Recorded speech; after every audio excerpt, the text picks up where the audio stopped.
கர்த்தரும் இரட்சகருமாகிய இயேசு கிறிஸ்துவின் நாமத்தினாலே யாவருக்கும் வாழ்த்தலை தெரிவித்துக் கொள்கிறேன்.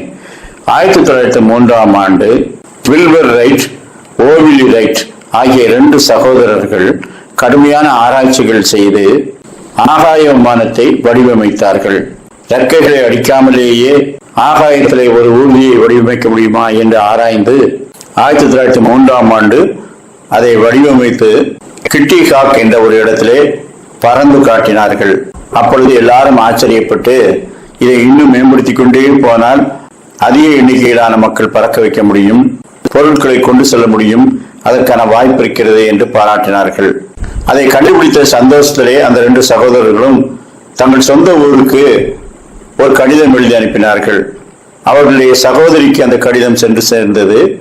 அதிலே, நாங்கள் பறக்கும் இயந்திரத்தை கண்டுபிடித்து விட்டோம், வருகிற கிறிஸ்துமஸ் நாட்களிலே விடுமுறைக்கு நாங்கள் அங்கே வருகிறோம், அதை பற்றி நாங்கள் அங்கு வந்து சொல்லுகிறோம், இதை நீங்கள் எல்லா பத்திரிகைகளுக்கும் கொடுங்கள், உள்ளூர்காரர்கள் எல்லாரும் அறிந்து கொள்ளட்டும் என்று எழுதியிருந்தார்கள்.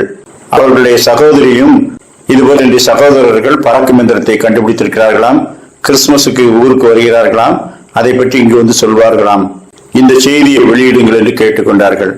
பத்திரிகையாளர்களுக்கு இதில் என்ன பெரிய செய்தி இருக்கிறது என்று புரியவில்லை. பறக்கும் எந்திரம் என்றால் அது மனிதனை ஏற்றிக்கொண்டு பறக்கும் என்று அவர்கள் நினைக்கவே இல்லை. எனவே அந்த செய்தியை உதாசீனம் செய்துவிட்டு, ரைட் சகோதரர்கள் கிறிஸ்துமஸுக்கு ஊருக்கு வருகிறார்களாம், இதை செய்தியாக வெளியிடும்படி அவருடைய சகோதரி கேட்டுக்கொண்டுள்ளார்கள் என்று ஒரு செய்தியை அவர்கள் வெளியிட்டார்கள். ஜனங்களுக்கு இந்த செய்தியில என்ன இருக்கிறது என்று சொல்லி அவர்களும் உதாசீனம் செய்தார்கள். ஆனால் அதன் பிறகு 6 வருடங்கள் இன்னும் கடுமையாக உழைத்து ஆகாய விமானத்தை அவர்கள் மேம்படுத்தினார்கள். 1909ஆம் ஆண்டு அவர்களுடைய மூத்த சகோதரராகிய வில்பர் ரைட் மரித்து போனார். அவரை பற்றி தேவாலயத்திலே போதகராக இருந்த அவருடைய தந்தை குறிப்பிடும் போது, எனது மகன் சிறந்த ஆராய்ச்சியாளன், கடுமையான முயற்சிகளை மேற்கொள்கிறவன், கடவுளை நம்புகிறவன், எடுத்த காரியத்திலே விடாமுயற்சி செய்பவன், அப்படிப்பட்டவன் தனது 45வது வயதிலே மரித்து போனான் என்ற செய்தியை துக்கத்தோடு தெரிவித்துக் கொள்கிறேன் என்று சொன்னார்.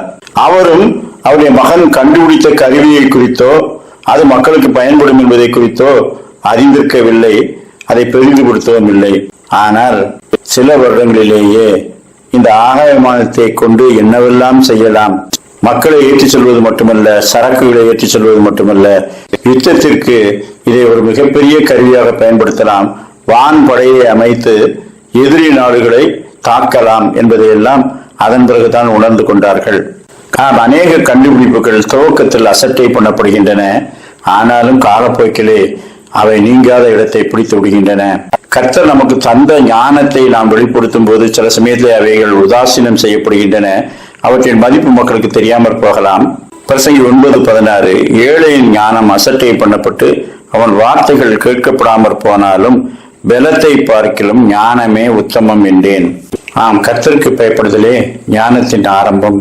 இந்த உலகத்தில் அநேகர் அதை ஏற்றுக்கொண்டாலும் ஏற்றுக்கொள்ளாவிட்டாலும் கர்த்தருக்கு பயப்படுகிறவர்களே நன்றாய் இருப்பார்கள் என்பதை அறிந்திருக்கிறேன் என்று சாலமன் ஞானி சொல்லுகின்றார்.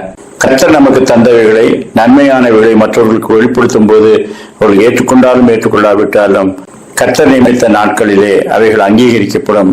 எனவே கர்த்தருக்கு பயந்து அவர் மீது நம்பிக்கை ஏற்பமாக அப்படிப்பட்ட சிந்தனைகளை கர்த்தர் இந்த நாளிலும் நமக்கு தந்தருள்வாராக.